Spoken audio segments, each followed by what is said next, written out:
నా బలమా, నేను నిన్ను ప్రేమించుచున్నాను. మీరు ఎప్పుడైనా చెప్పారా? ఎంతసేపు ప్రభువా పిల్లలు ఫస్ట్ ర్యాంక్ రావాలి, ప్రభువా పిల్లలు పుట్టాలి, ప్రభువా మంచి జాబ్ రావాలి, ప్రభువా తర్వాత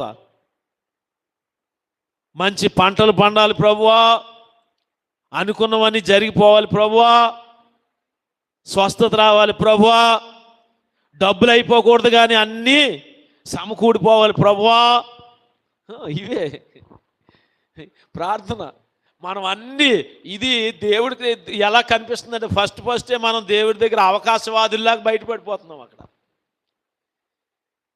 దేవుడిని అడిగేటప్పుడు ఏం చేయాలి? ఆయన దగ్గరికి వెళ్ళి, దేవా నువ్వు గొప్పవాడివి కొనియాడాలి కదండి, పొగడాలి కదా. మన దేవుడి స్వభావం మీకు చెప్తున్నానండి. మన దేవుడు ఎలాంటి వాడంటే ముందు మీరు ఆయన ఐస్ చేసుకోవాలి.